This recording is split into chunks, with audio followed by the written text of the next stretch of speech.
Meeting, April 8th, 2021. Mr. Gibbs, do you have our disclosure? Good evening, everyone. Pursuant to the governor's emergency declaration, this meeting is being held via Zoom. As such, the meeting is being recorded. You are consenting to being recorded by participating in the meeting. There is no expectation of privacy by participating in the meeting. Thank you. All right, thank you very much. We will ask our esteemed mayor to lead us in the Pledge of Allegiance. Certainly. Let's pledge allegiance to the flag. I pledge allegiance to the flag of the United States of America and to the republic for which it stands, one nation, under God, indivisible, with liberty and justice for all. Thank you for that. Madam Secretary, can we please proceed with roll call, beginning with our esteemed mayor? Mayor Hipkins. Present. President Monroe. Present. Vice President Francis. Present. Councilor Johnson. Councilor Johnson. She's present. Okay. Councilor Cave. Hi, everybody, I'm here. Councilor McCabe. Dr. Cave is present. Oh, I see. I saw her. Councilor Jones Waters. Present. Councilor Rowcloud. Here. Solicitor Gibbs. Present. Ms. James. Present. Ms. Mulvana. Here. Mr. Nichols. Present. That concludes roll call. Thank you. Mr. Gibbs, would you like to explain how we'll conduct our citizens forum? Yes. Good evening, everyone. Again, in the public, this is the opportunity for public comment. As such, we're via Zoom. We'd ask that you raise your hand in the chat box or make a comment, and we will recognize you in turn. Once you're recognized, please identify yourself, give your address, and recognize that pursuant to the rules of council, there are 3 minutes allocated for each person. If anyone wants to do public comment, please raise your hand.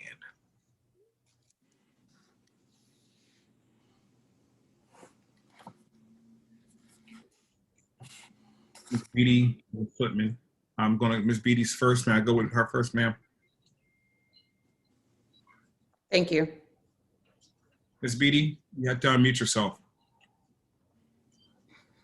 Hi, good evening, everyone. Can you hear me? Yes, ma'am. Again, my name is Nicole Beatty. I live on 110 East Providence Road here in Yeadon. And I have a public comment regarding the intersection of Union and Lincoln Avenue.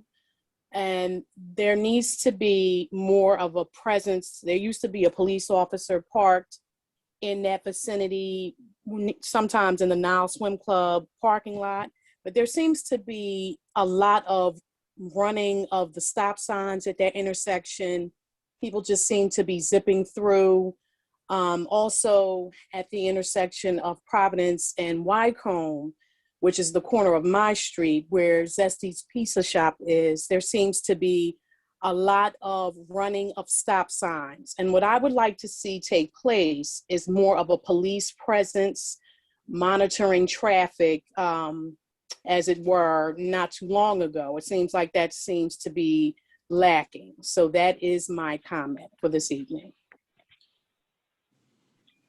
Thank you, ma'am. Thank you. You are welcome. Chief could address that in his report. Next is Lauren Footman. Ms. Footman, can you unmute yourself? Hello. Can you hear me now? We can hear you. Thank you. So I have a couple of. State your name and your address, ma'am.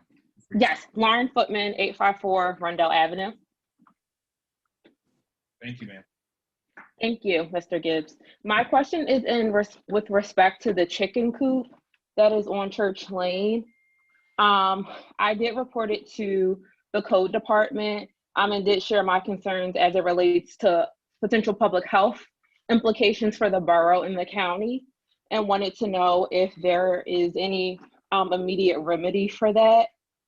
That was my first comment. So don't know if that will come up in Mr. Stokes's report. And then my other comment was the recent article that was placed in the borough newspaper from the code department that I found to be highly inappropriate as it relates to, I guess, the role of the citizen interacting with the code department, as it said that we should expect to not always get resolved, and we should take it upon ourselves as residents to remedy code issues and blame the local judge for the reason that code had not been enforced, et cetera, et cetera. I won't read each highlighted point, but just thought that that was not reflective of the community that we say that we're building, and we should not position residents as they're complaining, particularly when people are out of compliance with code. And so I just wanted to bring that to the attention because I felt that it cast a bad light, not only on borough staff, but also on borough council as they work at the pleasure of the council.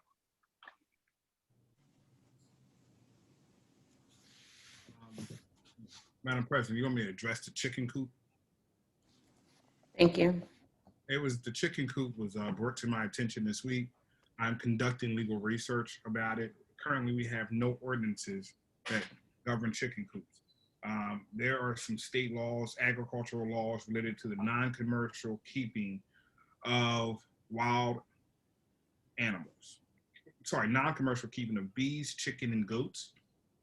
Because the legislature has passed these state laws, they are rather broad, and I want to make sure that those laws don't apply to our borough.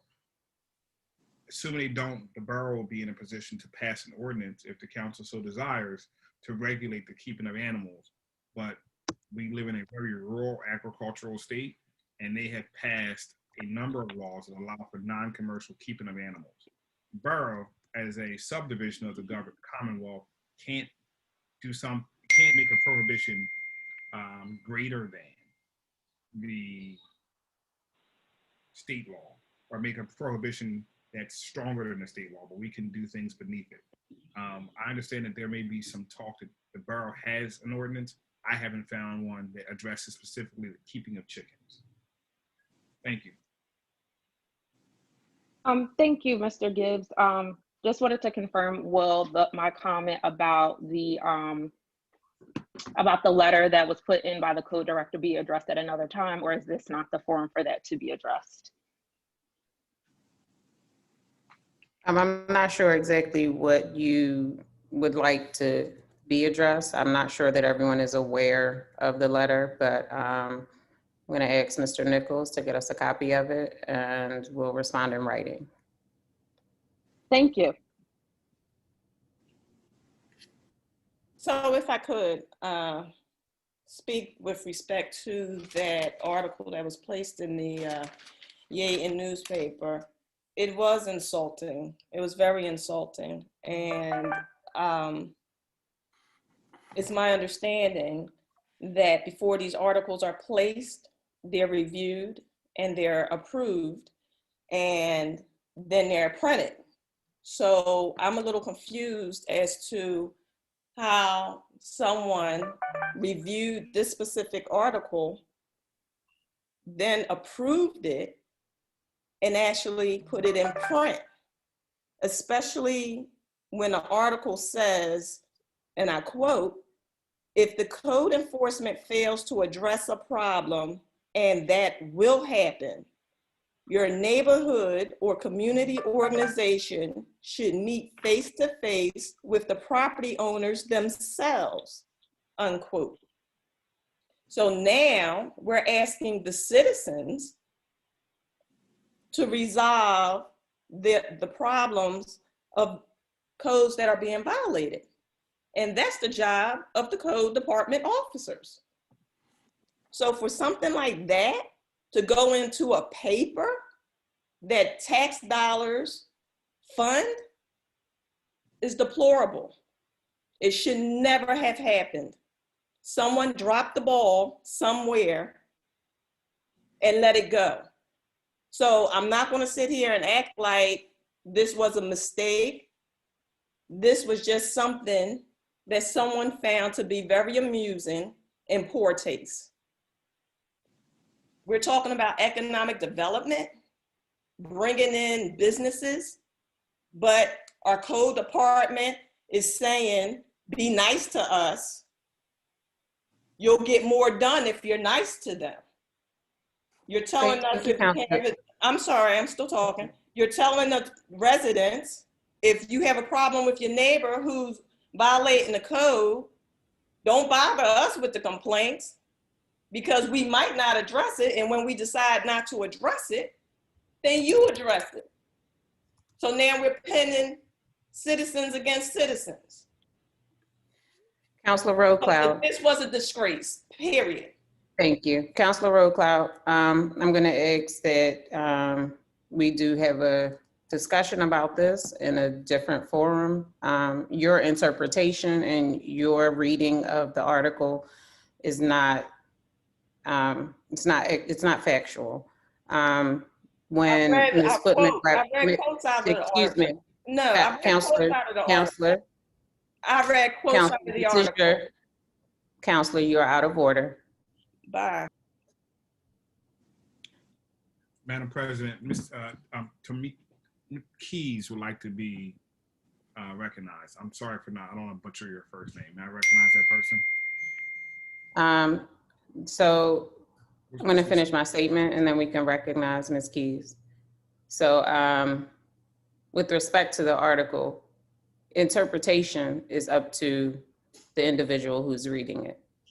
We are also, when it was just presented to us, it was a note that was put in the door. It was not referenced that it was in our newsletter. Now that that has been clarified, we will take a closer look at the newsletter. Thank you. Mr. Gibbs, please recognize Ms. Keys. Ms. Keys, can you unmute yourself? Hi, everyone. My name is Timmy Tope Keys, and I live at 1126 Duncan Avenue. And my question was actually around and builds on Ms. Beatty's comment with regard to the speeding issues, the traffic violations. I understand from the last Public Safety Committee meeting that we are now down to part-time officers.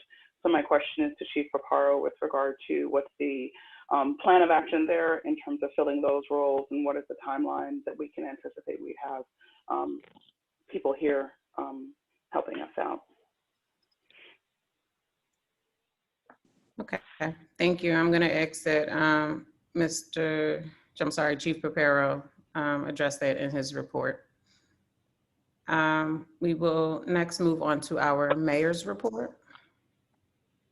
Thank you, Madam President. My report stands as submitted. I don't have anything to add. I believe the only thing I wanted to underscore is the stimulus funding that Yeadon received in the tune of $1.14 million that will help offset some of our costs and overages with COVID. And part of that was police overtime and part-timers, but I'll let the chief and the borough manager address that in their respective reports. That's all I have. Thank you. Thank you, Mayor. Would you like to give an update on the Wellness Center, or do you want me to take that? We were both on the call. Why don't you address that in your report? All right, thank you. So it's my report that's next. And I did want to make sure that we reported that there were several hundred Yeadon residents that we were able to get vaccinated during our Yeadon days at the Wellness Center. Since then, the state of Pennsylvania has opened up vaccinations to other categories of people. By April 19th, everyone will be eligible for vaccination, so we will no longer need to to have these specific days. We were also told that because the vaccines will be more readily available at pharmacies and in many other locations, that they're going to have to shift their program to a more robust scheduling system that will allow self-scheduling from the individual. We will continue to assist our senior community who may not have access to the internet with getting the word out and helping them register where appropriate. So that is a big win for us. I really want to emphasize how hard that, the mayor himself worked to make sure that these calls took place and that Yeadon was not overlooked. Considering we had, in early reports, we had a disproportionate number of cases being reported in Yeadon due to the long-term care facilities that are within our community. But, this has really helped mitigate that situation and demonstrated a partnership with the county unlike any other. Lastly, I do want to make mention of the money that we are receiving as a part of the CARES Act. I know I've received calls from a number of individuals with suggestions on how these funds should or could be allocated, but I want to remind the public as well as the rest of our council that a lot of this money is reimbursements. So it's not something that it will, is additional. A lot of this is going to offset the costs that we've already expended to attack this COVID issue, to, on additional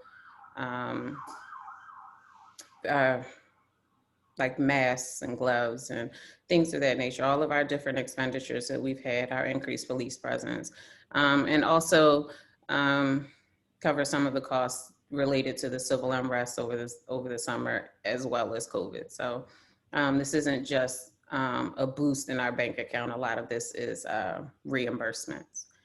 So there ends my report. I will move on to our manager's report. Good evening. Good evening. In my report are some changes to it. The borough has been awarded the $30,000 grant from the NFC, which is the National Fitness Campaign, to participate in the 2021 National Fitness Campaign. The next step will be to fundraise to help support this project. The goal is to raise $100,000 to $150,000 towards this project. We had a meeting with them today as a first step. We also have a meeting early next week to continue with this process. By we, I mean management and NDI. Borough management attended the monthly meeting with NDI on April 1st to discuss the borough's projects. With the assistance of NDI, management submitted the PA Department of Community and Economic Development grant application under Greenways, Trails, and Recreation Program. Further updates on other matters will be provided during the engineer's report. The newsletter has gone out in the mail and is on the borough website. If you do not receive a copy, please let us know. View it from the website and/or pick up one from the borough hall. The borough has been assisting the county with scheduling COVID-19 vaccinations.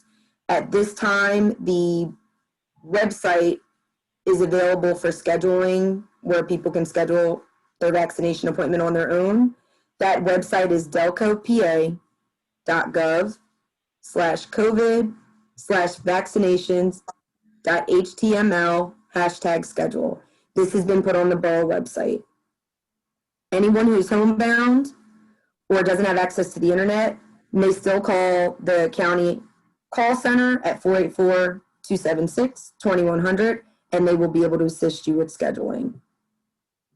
When we were on the call with the county, Dr. O'Mahony had mentioned that everyone should still double mask, vaccinate, and remain 6 feet apart from one another due to the variant and there being an uptick.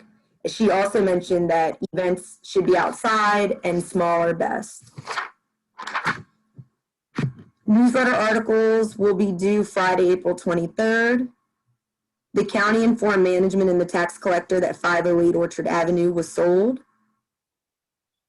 Please continue to check the borough resources for updates on testing sites and other information. Items to be addressed. On March 24th, it was determined that the roof was leaking and the water dripped into the code department. This matter is being assessed by NDI and further details will be provided in that report. Management met with the owners of the lot at the end of 2nd Street between the railroad and Forest Creek Apartments. They wanted to know if the borough had any interest in the land or any ideas for it. They mentioned that over the years, the property was considered for twin homes, senior living homes, and apartments. The Delaware County Office of Behavioral Health is requesting that the borough declare May 2nd to May 8th as Children's Mental Health Awareness Week. That letter was provided in the packet. And management will continue to fill vacancies at the borough, and the borough is always accepting applications. That concludes my report. Thank you. We will question move for the on to manager. our I have a question our for the manager. solicitors. I have a question for the manager. Councilor Road Cloud. My question, was the application for the revitalization study grant filed? Yes, that was the one that I reported about, the Greenways, Trails, and Recreation Program that we did with NDI. No. Yes, that is what we asked for in that grant. Yeah, that was the title of the, that's where we had to put it at under DCD. Yes, that was submitted on Friday that just passed. This is the same revitalization study grant we discussed about a month or so ago, correct? Yeah, economic development revitalization, yes. Okay, okay. Mhm. All right, thank you. Oh, quick question about the recovery, COVID recovery relief. So I was under the impression that that recovery relief was separate and apart from the reimbursement that we were applying to get. Is that a misunderstanding on my behalf? So the borough did submit a reimbursement to FEMA. Miranda, which one was it? They're FEMA? kind of in conjunction, but They were in conjunction. you can So say we just received a status update from them where myself, Rufus as the emergency management coordinator, and the borough manager had to sign off on some things, and we had to have the solicitor review some things to let us know that the reimbursement we submitted about it wasn't a year ago, maybe back in the fall, we pretty much went on to the next phase and that those funds will be dispersed to us. The dollars that come from this latest bill that the president signed, that is separate from the dollars that we put in for reimbursement for back in September, October of last year. Okay, all right, so, okay, I didn't misunderstand. So, okay, all right. So the dollars that we just received has nothing to do with reimbursement for the expenses we had to expend. The economic relief dollars you're talking about? What, the 1.1 we just received, the 1.4 or the 1.1 million we just received? No, that's separate from the FEMA dollars, yes. You can use the American Relief money to reimburse the borough for certain things related to COVID. You can do that, yes. Okay, but you also can use it for other things as well? Yes. So, Okay. Can I there, Counselor? And Mr. Nichols, the concern is that the Department of Treasury has not released their regulations yet about how that money is allocated exactly. So the concern, one of the things that is happening is that people are holding it until those regulations are released because they haven't, Congress passed a bill, but they haven't told people how they can exactly spend it yet. I understand that. Thank you. And further clarification, Mr. Gibbs, just so everyone knows, the money hasn't been released yet. So Right. we don't have the money in our possession. I don't want anyone to think that. And just another point of clarity, a call that I sat on recently related to it, the monies are dispersed to the state first, then the state disperses the money to the municipality. And you don't get it all at one time. It'll be a 50% disbursement, and 12 months from disbursement date, the borough or the municipality can draw down the other 50%. So, and what I expect to happen, and what people are saying they expect to happen, is that because the money's going to the state first, if PEMA reimbursed you, they'll just deduct it from your allocation. which is why I said that the monies will be used as primarily as reimbursements, and then we'll see what's left. So thank you. Mr. Gibbs, next is our solicitor's report. So the quote unquote trash dump project in Upper Darby, he has refiled an application with the Upper Darby Zoning Board. That application is to have what he changed his project to during the hearing, which is to be a farm for dumpsters. I'm going to ask council next week for us to take a formal position opposing the application. Other surrounding municipalities have done the same. We're continuing to work on our tax assessment appeals, and we're also working on reviewing documentation and making sure that some of the projects that we have going in Yeadon, including Macamee Court, everything is lined up. So I'll be working with Eileen tomorrow and next week to make sure everything is lined up. And that is all I have. Next week, also, council will be having, during our council meeting, a hearing related to a resolution for Mr. Aaron Gravely to remove him as a member of the zoning board, assuming that he doesn't respond and convince council to keep him. It's not the zoning board, it's the I'm civil sorry, it's the service. Civil Service Commission. Is there any questions All right. for me? Thank you. Thank you. We will move on to our tax collector's report. Good evening. The report for the month of March, under our borough real estate, we collected $2,381,416.20. Under the category of sewer, we collected $1,196,320.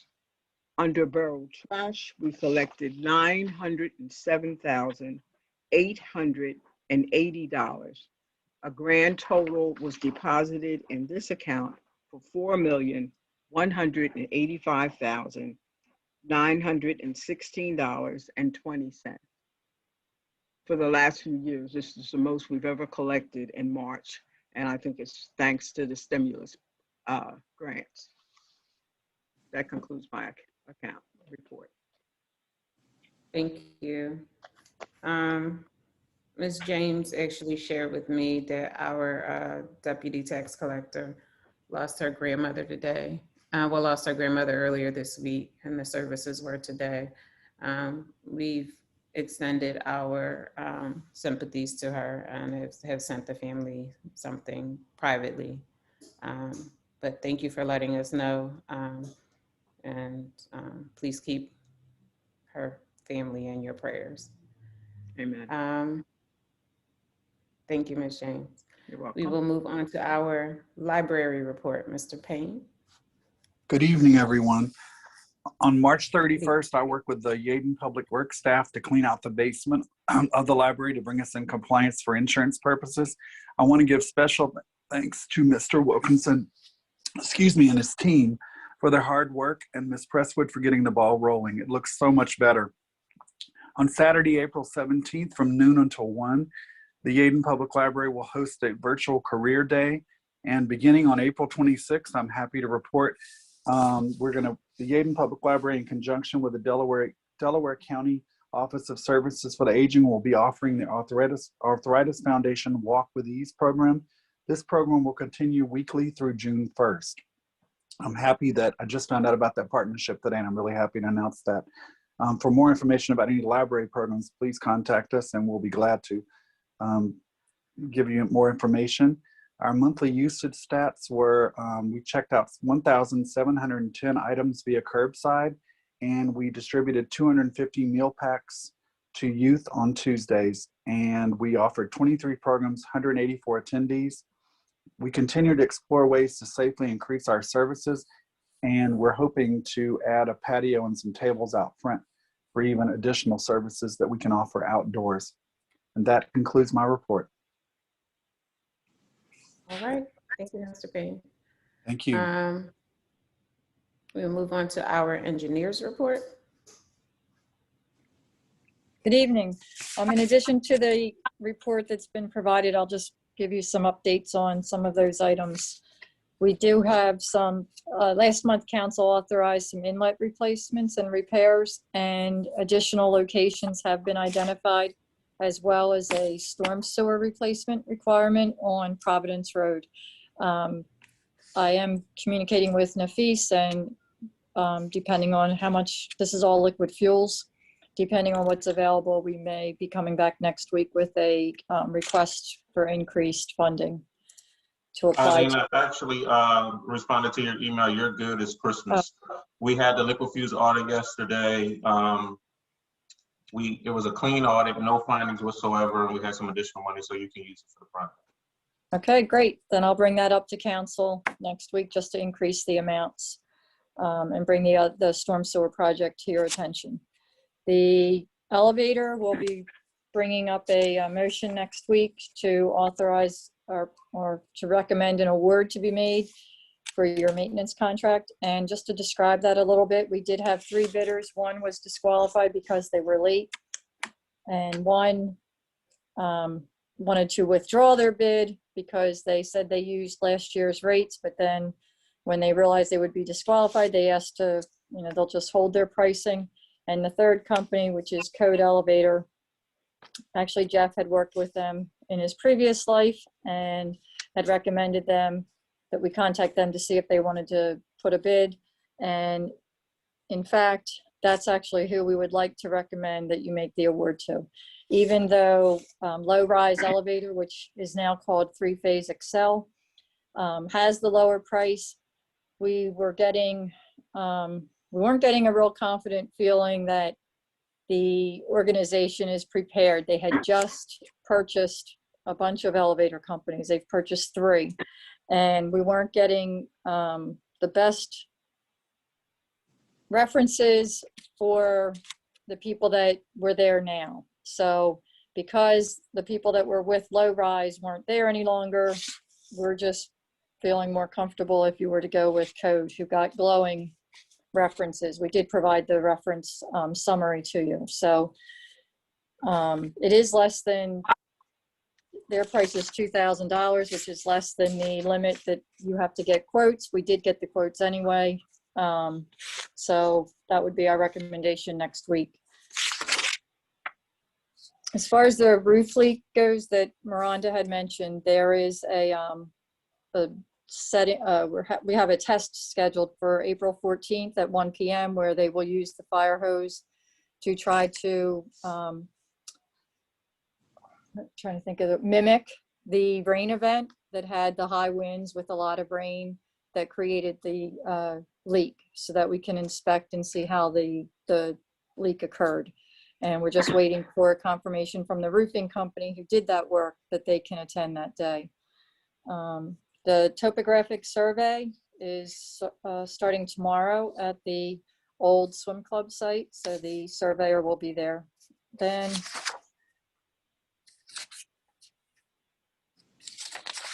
Garjoul is 2/3 of the way finished with the replacement on the 400 block of Holly, where they had been authorized to do 1 section of a replacement. So far, we're up to 4 laterals that will have to be replaced during that project, but that's ongoing. And I think that's it. Unless you have any questions. I mean, there's a question in the comments section about, do you have any information on the Cops Creek project that's taking place along Allen Drive? Allen Drive.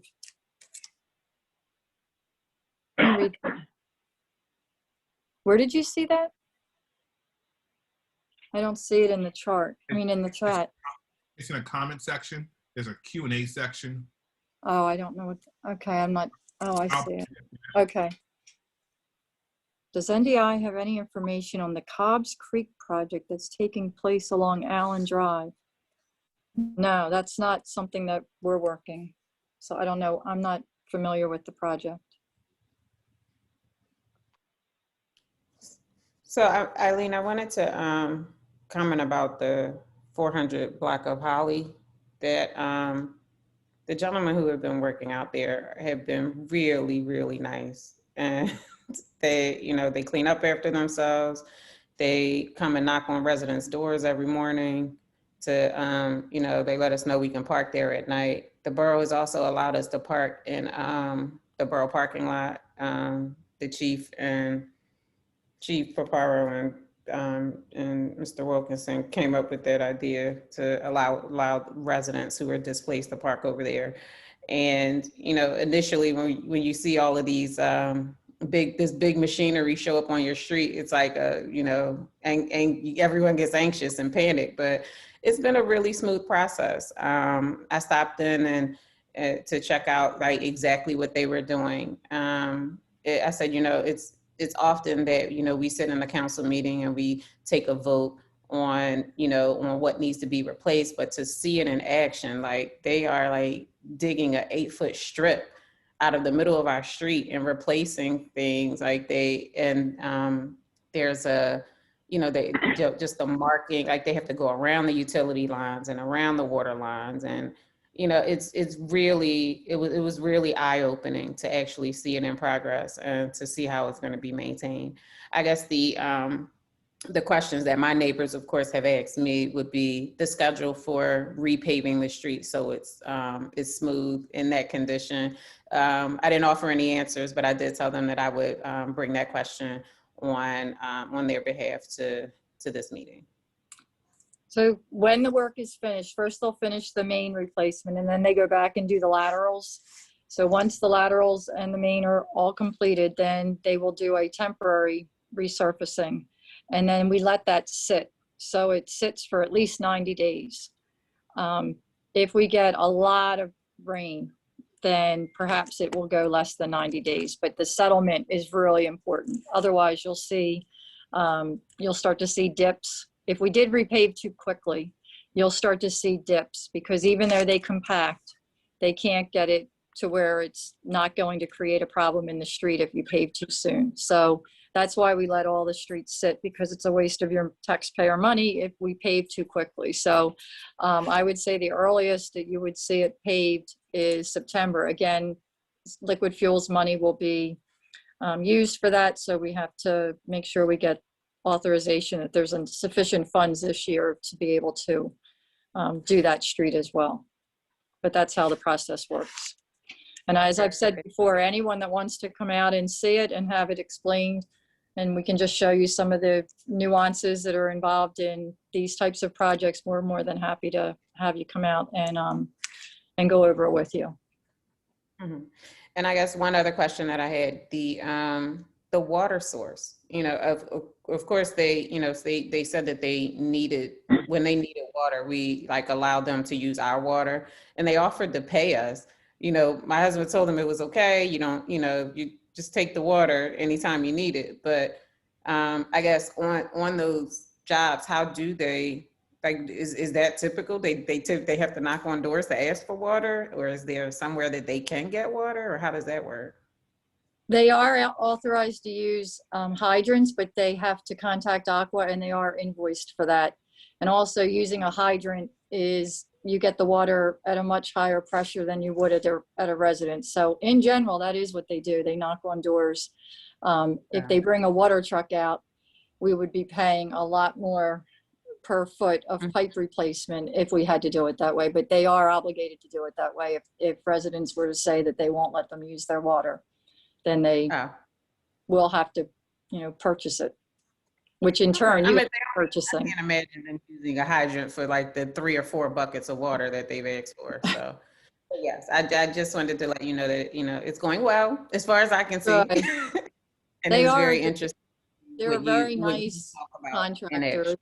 It's a family-run business, and they happen to be a really diligent contractor. So I'm glad to hear that. I'll pass that on to them too. Great, thank you very much. Elaine, I have a question for you.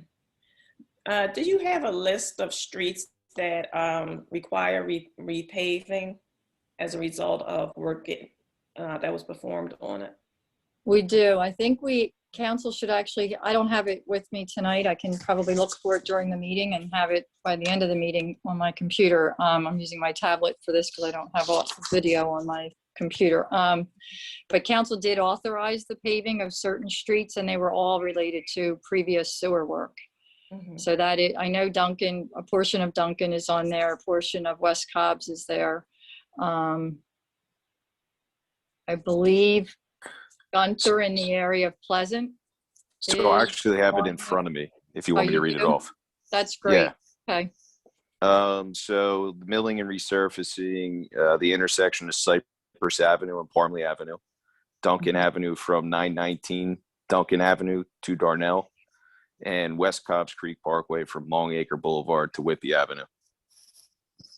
And that list is actually about $100,000. And one of the primary reasons for that is that whenever you do a paving project that goes to a corner, you're obligated to put the compliant curb cut ramps in, well, handicap ramps.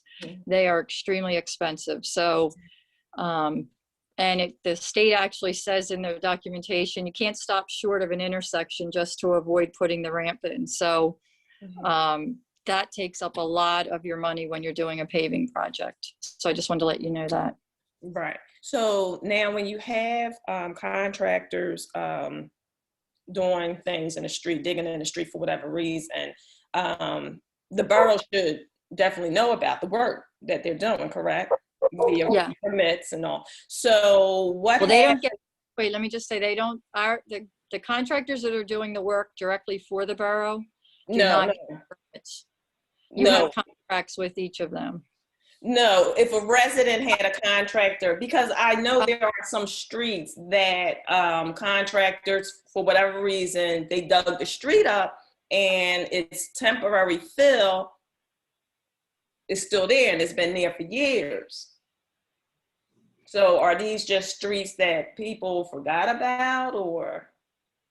So in a couple of cases over the past, I guess, 8 years, the borough did, when utilities came in, such as Aqua or Pico, they would offer to give money in lieu of actually doing the final resurfacing. And in cases where the borough knows that we have existing sewer issues there, the borough actually accepted the money to be saved for the day when we finally do that sewer. Then we'll have that money to help put towards the final resurfacing, so that we didn't have utilities doing the final resurfacing only to dig it up a short time later. So I'm not sure if there's some of the streets that you're asking about. There is a list of streets. The borough has records of which streets that money was paid in lieu of having to do the final resurfacing. I'll send you an email. Okay. Thank you. All right. Thank you, Eileen. We will move to our committee reports, starting with finance. Hi, everybody. I hope everybody's staying safe, doing well. All I have is I would love to try to schedule a committee report. I'm in a committee meeting. Ideally, maybe the first week in May. Wanted to run it by Mr. Nichols and the team and see if that works. I kind of like to have maybe like a part-year check-in, as well as address some possible revenue ideas. Works for me, Councilman. I know we were doing, I think we were doing Tuesdays before. If that's still good for you, good for me. Yeah, that first Tuesday in May. Yep. It works for me. Unless anybody has any other obligations, if we could schedule that, that'd be fantastic. I'll have Ms. Ruby set it up tomorrow. Thanks, guys. That's all I have. Mr. Nichols, I have a couple of questions in reference to grants. I had some constituents reach out to me. One grant issue or concern was about the grant for the tree removal. That's one. And then the other one is, are there any grants available for homes that's in foreclosure? Okay, for grants for tree removal, I don't know which one, what grant that is, Counselor. We have one for tree removal? Hold on, wait. I'm pulling up my grants list now.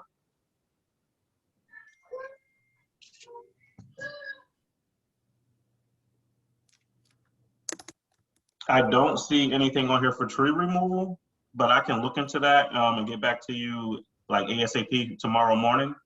And as it Okay. relates to homeowners that are in foreclosure, we don't, but there are some grant opportunities. The county actually has some funding opportunities, the Foundation for Delaware County, for persons who are currently in foreclosure due to COVID, that the residents can most certainly apply for. That information is all on our website, and I can email it to you as well.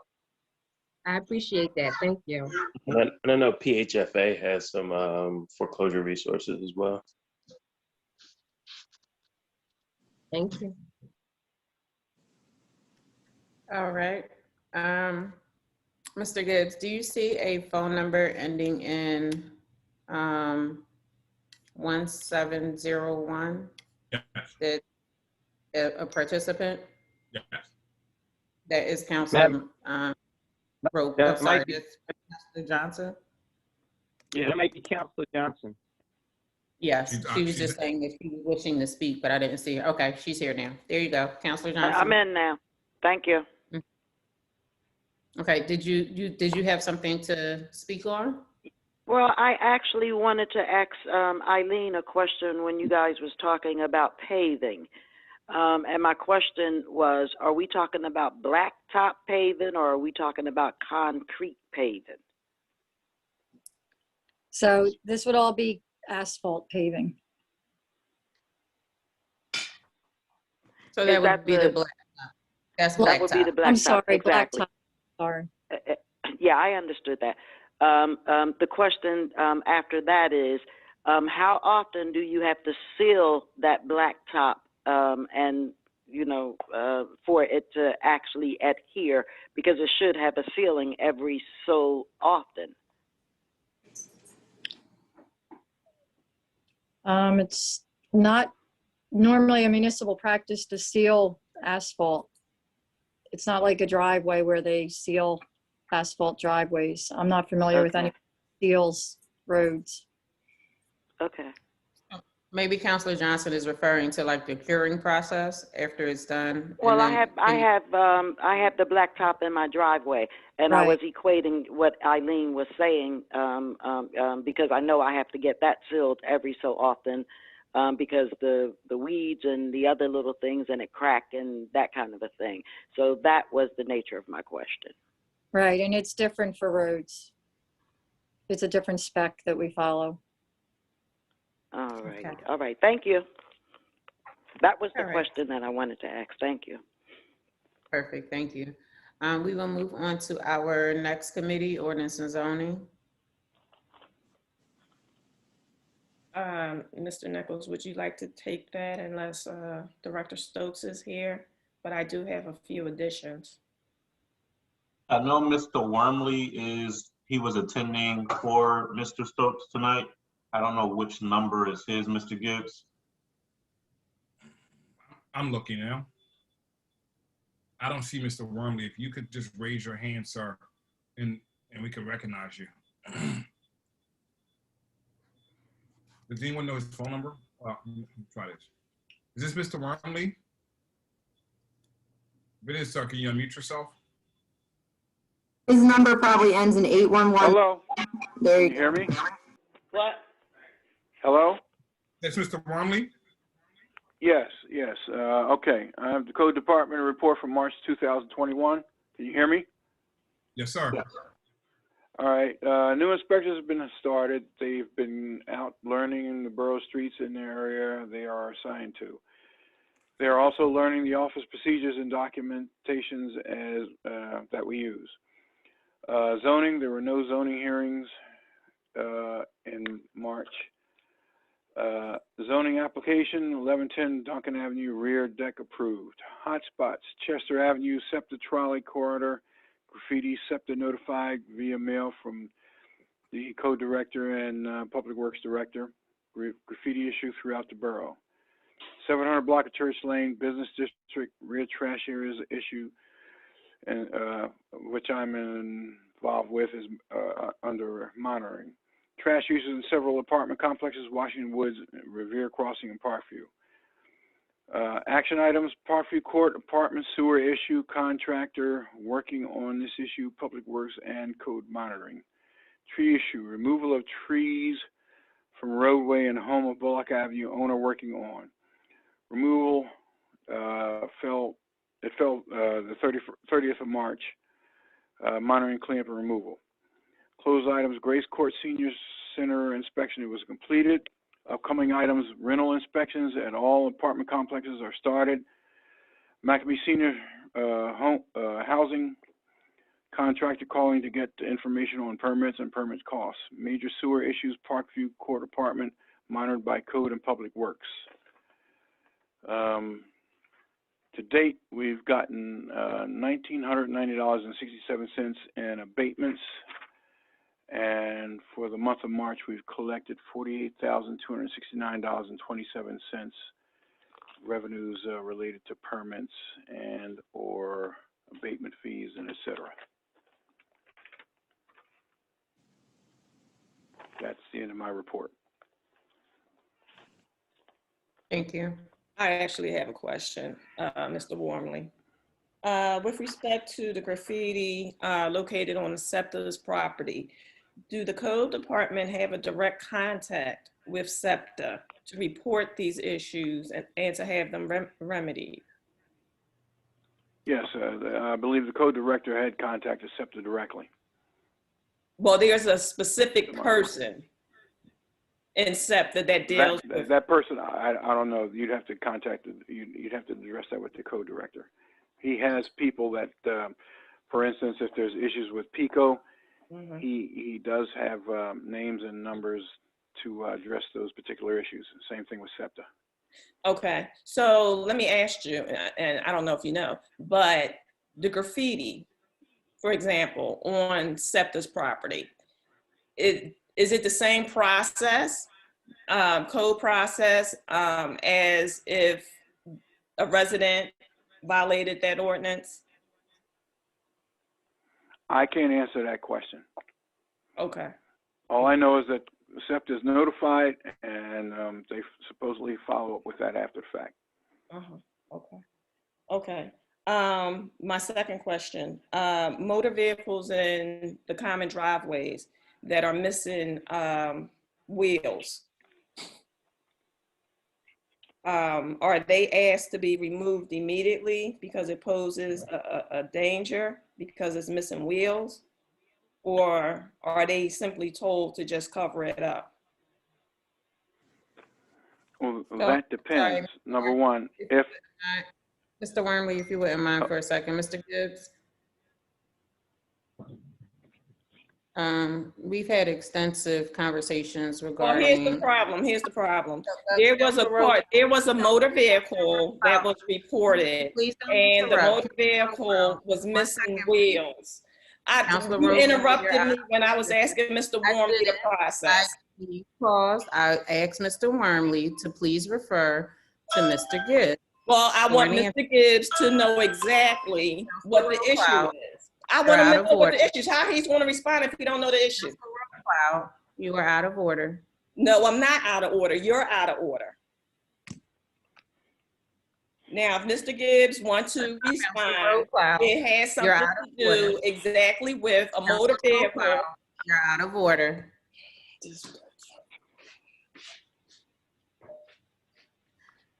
Mr. Gibbs, I'd like it documented for the record that Councilor Roadcloud used an expletive before she left her screen. That is against the rules of council. As this meeting is being recorded, I'm going to ask that she be sanctioned at this point and that you control her mute button, because that's not appropriate for anyone.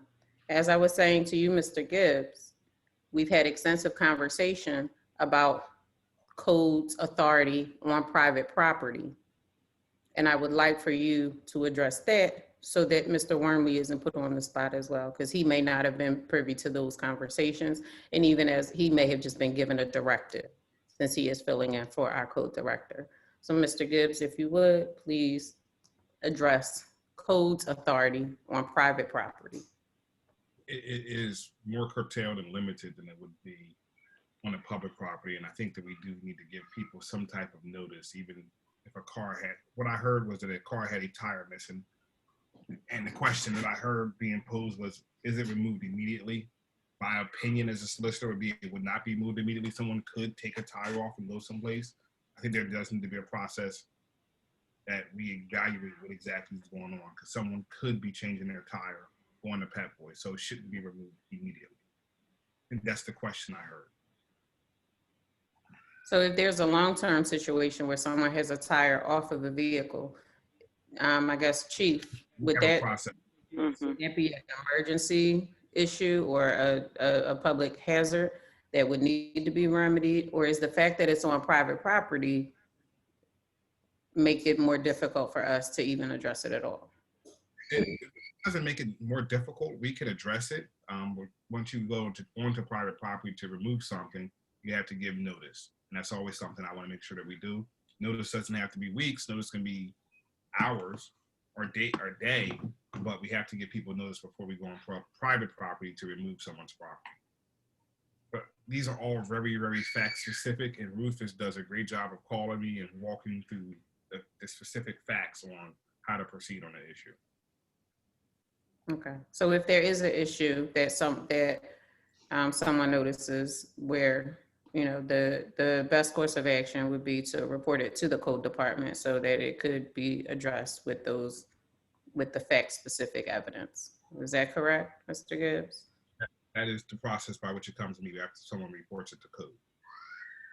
Thank you. Chief Paparo, are you able to weigh in on cars that seem to pose an imminent danger, or the scenario that Councilor Roadcloud described?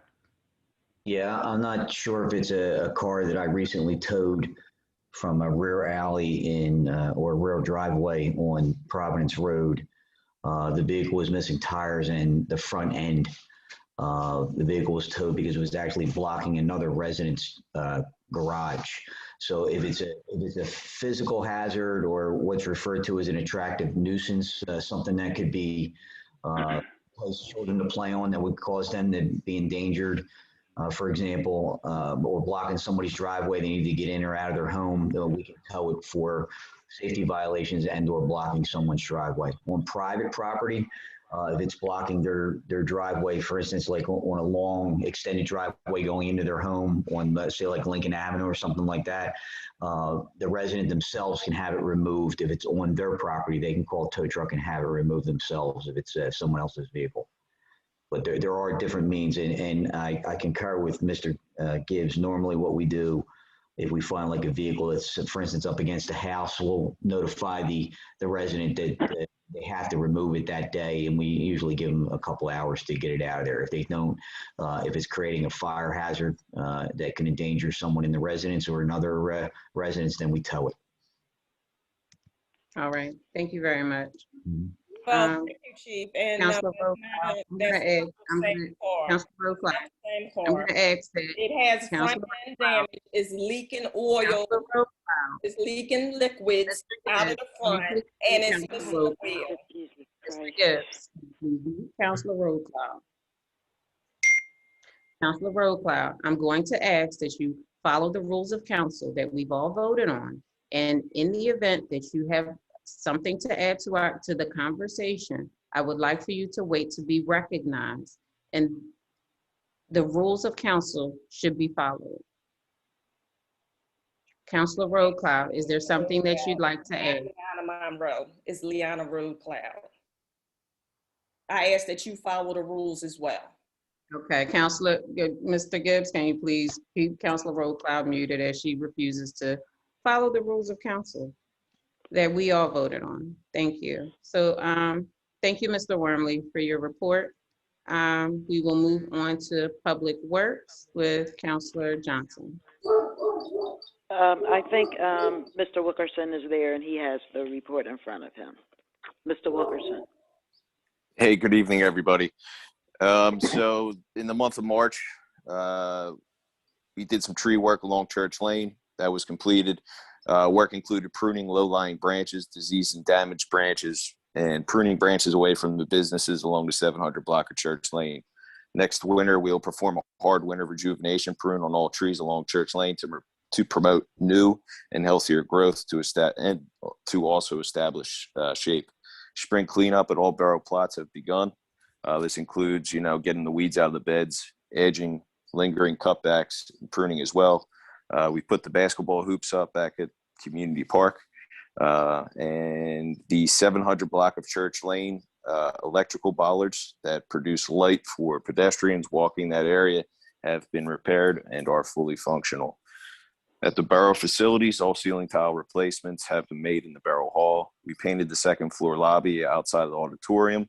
This includes the walls, ceilings, doors, and trim. We assisted the fire department in removing and installing the new air compressor.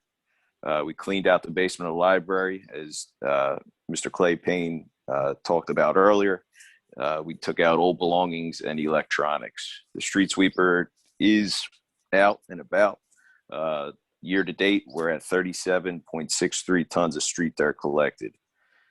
Line serviced for sanitary sewer, 431 Holly Road, as well as West Cobbs Creek from Longacre to Parmley. The Rockland and Moore manhole replacement has been completed by Garjoul. And as Eileen mentioned, sanitary sewer work on the 400 block of Holly is underway. Under highway maintenance, let's see here. We replaced and repaired broken and faded signs around town. Potholes, we're repairing them as they pop up. We ask residents, if they see a pothole, please report it as soon as possible to the Public Works Department at 610-623-3636. Storm inlets are being cleared of all leaf debris prior to any rain events to assure stormwater runoff system is operating as designed. Graffiti is being removed from poles, signs, etc. as it arises. Once again, we ask residents, if they see something, please report it to the Public Works Department. Street lights and traffic lights are being serviced and fixed as problem arises. Monthly routine inspections on all parking meters was performed. Monthly inspections on the entire fleet of borough vehicles was also completed.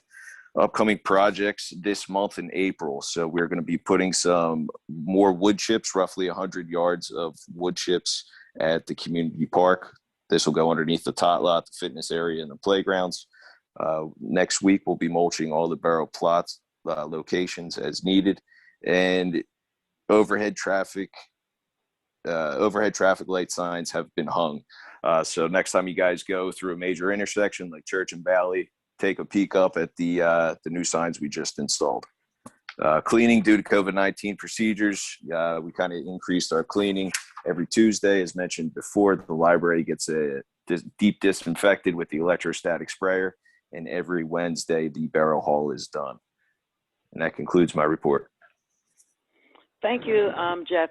I just want to piggyback on just one thing that he said. As I travel around here in the borough, and he's speaking about the signs that Highway is putting up, I actually got a chance to see the work being done right at Church Lane and Bailey. And today I saw the guys working at Church Lane and West Cobbs Creek Parkway, I believe it is. They're doing a fantastic job. Thank you, Jeff.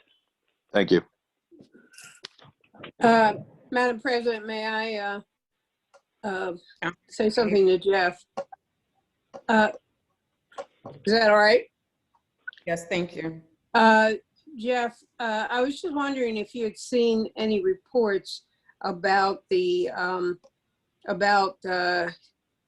having made a mistake about COVID, and that we don't have to worry about surfaces the way that we did originally. I heard the tail end of a report about that. So I have not heard any reports along that line. So, you might want to Google. You might want to Google it. Yeah, I mean, I definitely will look into that, but it's one of those things where I'd rather be safe than sorry. Right.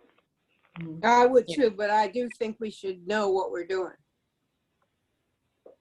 Dr. McCabe, I have seen the report that you were talking about that talks about contact surface transmission being very minimal, and that person-to-person transmission is really how this is happening.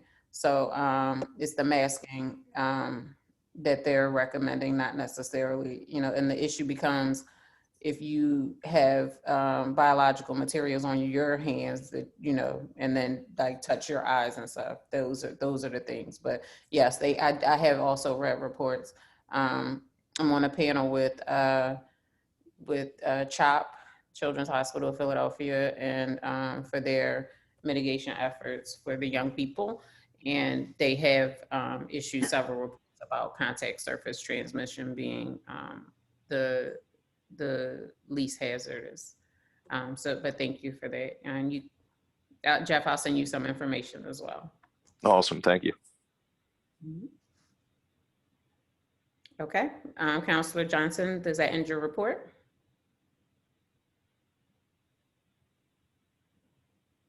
Councilor Johnson? That concludes, yes, thank you. Thank you very much.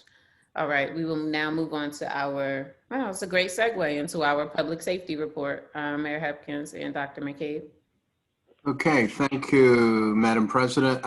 Public Safety Committee met via Zoom on Saturday, March 27th. Next meeting is Saturday, April 24th. There are no current action items. I will ask if Dr. McCabe wants to add anything before we go into Chief of Police. No, that what you said is fine. Okay, thank you, Dr. McCabe. At this time, we will cede to Chief. He had a couple of questions.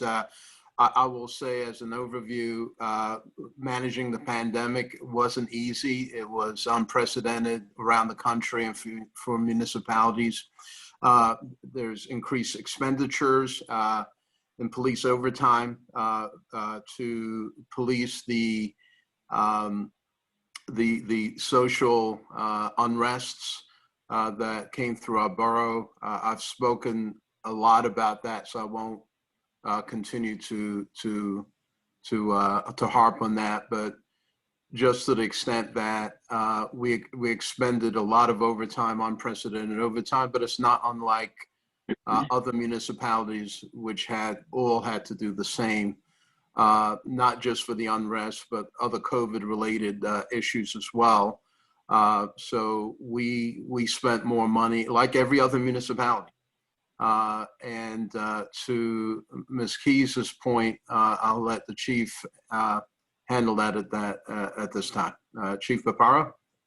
Thank you, Mayor. Good evening, everyone. I'll start off with the part-time officer situation in manpower.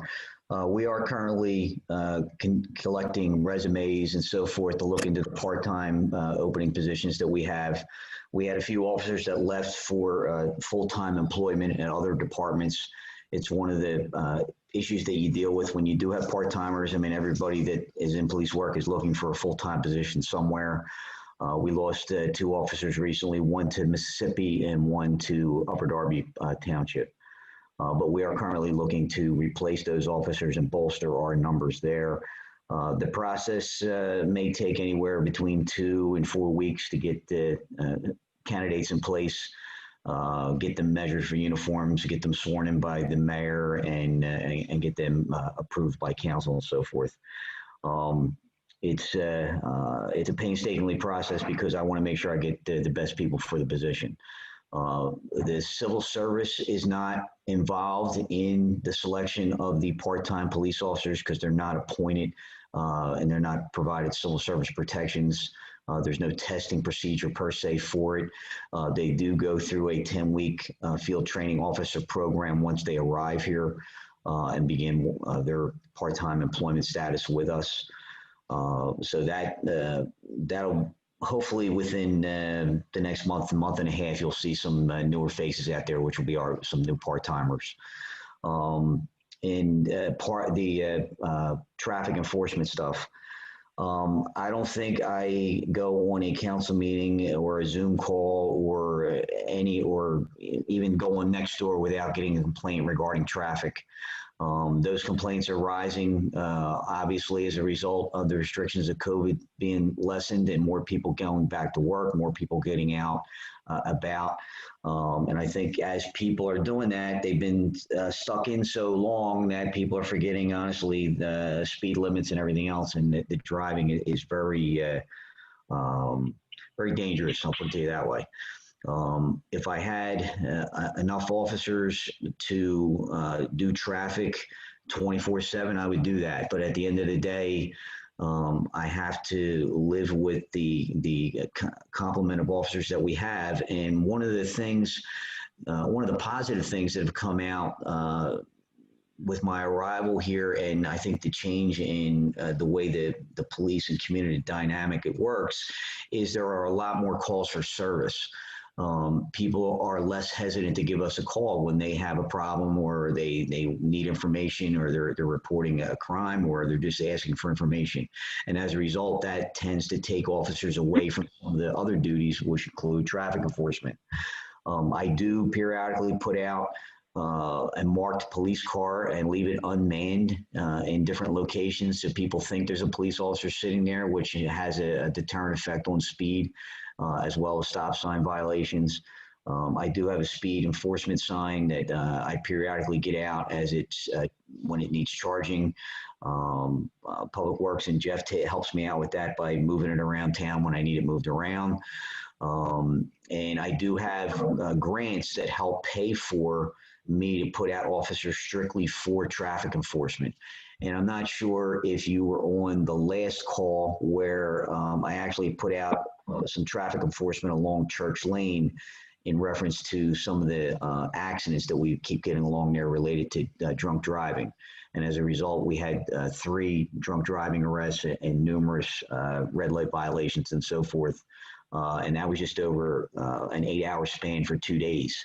So traffic enforcement is an important part of my responsibility. I do take it seriously, and I understand your concerns. I do move officers around based on the complaints that I receive, as well as what I see when I'm driving around, in addition to some of the vehicle stops that I myself am affecting when people are committing motor vehicle violations directly in front of me. But it's something that with the speed bumps that I just got and all the different means that I have to try and resolve it, sometimes through the use of phony things, like I said, by putting a marked car out there with nobody in it, sometimes that has a deterrent effect. I'm never going to have an answer for you that we can do it 24/7. It's just not plausible. But we will, we do put enforcement out in various areas that are problematic, and it does have a reduction. But then again, once we move on, you know, it could be a few days later on that it needs, it recreates itself. But I will put some speed bumps out on Wycombe Avenue, and I will have some additional traffic enforcement done there periodically. And you may as well see a marked police car sit out there that has nobody in it in an effort just to get people to stop at the stop signs. But that's a universal complaint everywhere. I had it even when I was in Upper Darby, it was nonstop. But we'll do the best that we can to ensure that everybody's safe and we're operating within the law. If there's any other questions, I can help, I can answer. Chief, I have some questions for you. Yes, ma'am. Okay. How many police officers do we have currently? Currently, we have 16 police officers, with myself 17. We lost one officer earlier this year to Havertown. Next year, I anticipate requesting permission from council to advertise for a test, if not towards the end of this year, to replace at least one officer that I know is going to be retiring next year, and then also replace that officer that left earlier this year. So I'll be looking for at least 2 officers replacements for next year. Okay. And so that was my first question. The second one is, I've been getting complaints about it being less police presence. So I wanted you to address that. Also, the other question is, I would like you to elaborate on the shootings that's been going on in the borough. And lastly, there's a nuisance complaint and have been for, I guess, I don't know, I guess a few weeks or a couple of months, I don't know. But in reference to the social space and the other facility across the street, when they're having parties and stuff, the people are lingering outside and it's not closing in the timely fashion that it should close. So I was, was wondering about that. Have you noticed, or could y'all patrol around that area when they're having all of these parties? Because it's a repeated complaint that I'm getting daily as it relates to that. I'll start off with the police presence. The police presence is predicated basically on what's going on in the borough with a response to calls and/or officers that are involved in arrests or investigations. My shortage of part-time officers is directly affecting my ability to put extra officers on the street. And for purposes of strategic planning, I can't get into exactly how many officers are on the street, but I think in the past you saw a lot more because last year with a lot of the civil unrest, I wanted to ensure that you and everyone in Yeadon was safe. So there were a lot more officers visible then because I had more officers on duty just to ensure that we didn't have any issues that some of the surrounding communities were having with the looting and the different crimes that were taking place. And as a result, we knock on wood, got away pretty much scot-free with what was going on around us. So the reduction in the civil unrest has made it easier for me not to have to put so many officers on the street. So that obviously is going to affect with people not seeing as many officers they did, for instance, last year. The social space, it's funny you bring that up because I was actually talking to a couple of my supervisors about a week ago about how the social space was going and things were going overnight along Church Lane. They weren't reporting anything drastic to me because I remember back prior to COVID when the social space was in I guess in high swing business, that there were some complaints that were coming in. For those residents that are calling you or giving you complaints about it, I would ask you to please make sure that they call 911 and report the issues, because again, it comes down to if officers are asked for, if officers are tied up on other calls, it may be some time before they can actually patrol that street to check on what's going on. But if they call 911, know that a police officer will respond. And in cases where we're tied up or we're really busy, that's the beauty of having the mutual aid agreements with, for instance, like Darby Borough, because Darby Borough will send an officer over for us to drive down that street to see if there's any kind of an issue that needs a greater police response. But if they don't call 911, during the time where it's occurring, then it's difficult for me to get the proper information back from my guys that, hey, yeah, it's a problem. Because last year when that happened, I actually stopped and spoke to the manager of the social space to get her to help me with compliance issues and noise violation issues. So please tell them not to hesitate to call 911 so that I can make sure I'm keenly aware of what's going on down there. I think you had one other question. Can I want to make sure that the public has a good understanding of the reasons that we're able to use part-time officers. I know that, we've had several conversations regarding the usage of part-time officers. So I wanted to take a moment and let Mr. Gibbs explain the constraints of our being able to use part-time officers, because I don't want anyone to believe that the answer is simply hiring more part-time officers. Mr. Gibbs, would you like to elaborate, please? Sure. The FOP contract is currently in place and has been in place, Chief, what do you think, 20 years? At least. limits the number of part-time officers the borough can use, the number of hours we can use part-time officers. What it requires is that beginning of the year, we do a calculation of how many hours of leave full-time officers are allotted. When that happens, it's called our bank of hours. We can't exceed that bank of hours. So on average, it's about 5,000 hours a year, Chief, do you think? Say about 5,000 hours, you said? The Yeah, bank that's correct, plus or minus. So with that bank of time, the chief has to stay within that bank. If we exceed the bank of time, the union can file a grievance, and it could be a situation that's costly for the borough, where we're paying part-time, full-time officers who aren't actually working but are sitting at home. And I think that, just because of pending litigation that I've briefed counsel about, I'll stop there. So, I mean, could you just So, a few reasons that we are able to call in part-time officers?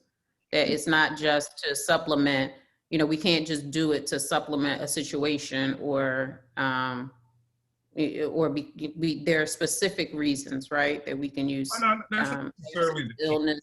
My interpretation of the contract is that there's a number of hours that we can't exceed.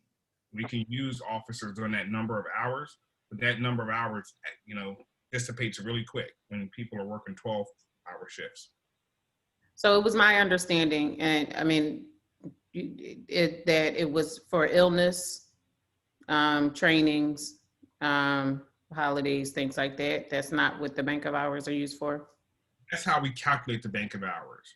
Because, and that's one of the things that we had some discussions about, the chief and I, about what the contract actually says. Because we have this bank of hours process, the chief is limited, can use part-time officers, but it can't exceed that number of hours. Okay. So from a budgeting standpoint, what I think that the borough, and Nafis can correct me if I'm wrong, they budget predicated upon the full-time officers not being there, not supplementing. Nafis, am I right about that? Is that how you budget when you budget for the part-timers? Correct. Okay. All right, I'm sorry. Councilor Jones-Waters, did you have a follow-up question? I do. So while I'm off that subject, the other question, Chief, was could you elaborate on the shootings in the borough? Yeah, absolutely. I've had long discussions with the mayor about the different things that are going on in the borough, and I'll be honest with you, I'm very proud of the work that the officers are doing. We've been very, very lucky. Our crime is actually down. We had one recent incident in the Yeadon Park. It was not a random incident. The parties involved knew each other. It was a result of a fight that took place at the park during a basketball game with known parties to each other.